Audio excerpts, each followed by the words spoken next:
Hi friends, welcome back. അപ്പോൾ ഇന്നത്തെ സ്പെഷ്യലാണ് ഈ മിഠായിയാണിത്. എന്ത് വെച്ചാൽ ഉണ്ടാക്കിയേക്കണമെന്ന് വെച്ചാൽ ചക്കക്കുരു വെച്ച്. ചക്കക്കുരു പൊടിച്ച് വറുത്ത് നമ്മൾ ശർക്കരയിലിട്ട് ഉണ്ടാക്കിയേക്കുക. അപ്പോൾ ഇതെങ്ങനെ ചെയ്യണമെന്ന് നോക്കണ്ടേ?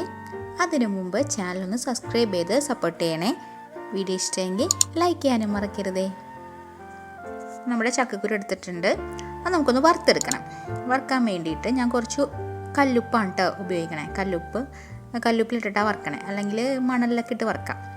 അപ്പോൾ മണലൊന്നും ഇല്ലാത്തതുകൊണ്ട് കുറച്ച് കല്ലുപ്പ് ഉണ്ടായിരുന്നു, അതിലിട്ടാണ് വറുക്കുക. അപ്പോൾ ഇത് പൊട്ടിത്തെറിക്കും, അതുകൊണ്ട് ഇങ്ങനെ മൂടി വെച്ചേക്കുക.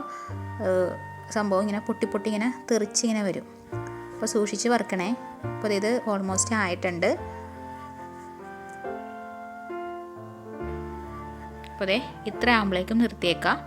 അതായത് നമ്മുടെ തൊലി ഇങ്ങനെ കണ്ട കൈ കൊണ്ട് ഇങ്ങനെ സ്പ്ലിറ്റ് ചെയ്യുമ്പോൾ തന്നെ അതങ്ങോട്ട് പോകും. അതാണ് അതിൻ്റെ പരിവം. ഇതെല്ലാം തൊലിയെല്ലാം മാറ്റി വെച്ചിട്ടുണ്ട്. ഇനി ഞാൻ ഇത് ചതച്ചിട്ടോ, കല്ലിലിട്ട് ചതച്ചെടുത്തിട്ടുണ്ട്. ഈ ചതച്ച് നമുക്ക് മിക്സിയിലിട്ടൊന്ന് അടിച്ചെടുക്കാം. അങ്ങനെ പൊടി പോലെയല്ല, ഇങ്ങനെ തരിതരിയുള്ള പൊടി പോലെ നമുക്ക് മിക്സിയിലിട്ടൊന്ന് കറക്കിയെടുക്കണം. ഇനി നമ്മുടെ ശർക്കരപ്പാനിയാണ്.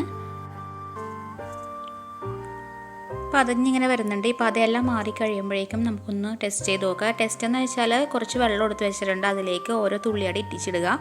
എന്നിട്ട് ജസ്റ്റ് ഒന്ന് കൈ കൊണ്ട് ഇളക്കുമ്പോഴേക്കും അത് അലിഞ്ഞ് പോകണമെങ്കിൽ അത് ശരിയായിട്ടില്ല.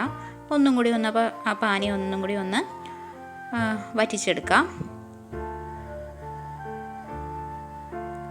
പിന്നെയും ഇട്ട് നോക്കാം.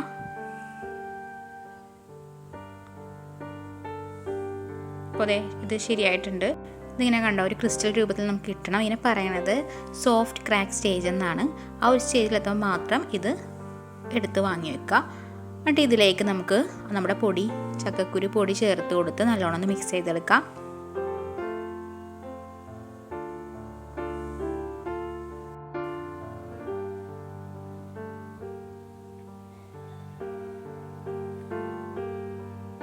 ഇനി ഇത് ഒരു ബോർഡിലേക്ക് മാറ്റുക. ഇതൊരു മരത്തിൻ്റെ ബോർഡാണ്, അതിൽ ഞാൻ കുറച്ച് എണ്ണ തടവിയിട്ടുണ്ട്. ഇനി ഇതിലേക്ക് നമുക്ക് ഒഴിച്ചു കൊടുക്കാം. ഒഴിച്ചിട്ടുണ്ട്. അപ്പോൾ ഒരു അലൂമിനിയം ഫോയിലൊക്കെ വെക്കുകയാണെങ്കിൽ, അത് വെച്ചിട്ട് ഒഴിക്കുകയാണെങ്കിൽ നമുക്കത് അൺഫോൾഡ് എടുക്കാനൊക്കെ സുഖമായിരിക്കും. അപ്പോൾ ഞാൻ അത് തണുത്തൊരു 2 മണിക്കൂർ എടുത്തിട്ട് ഇത് തണുക്കാൻ വേണ്ടിയിട്ട്. തണുത്തപ്പോഴേക്കും ഞാൻ ഈ ഒരു രൂപത്തിലാക്കി വെച്ചിട്ടുണ്ട്. ഇത് കണ്ടോ. അപ്പം നമ്മുടെ മിഠായി റെഡി ആയി കഴിഞ്ഞു. ചക്കക്കുരുയുടെ പൊടിയും ശർക്കരയും കൂടി വിളയിച്ച് ഒരു മിഠായി ഇവിടെ ഉണ്ടാക്കിയിട്ടുണ്ട്. അപ്പോൾ ഇതെല്ലാവരും ട്രൈ ചെയ്ത് നോക്കുക, ഫീഡ്ബാക്ക് അറിയിക്കുക. വീഡിയോ ഇഷ്ടമെങ്കിൽ ലൈക്ക് ചെയ്യണേ, സബ്സ്ക്രൈബ് ചെയ്തൊന്ന് സപ്പോർട്ട് ചെയ്യണേ.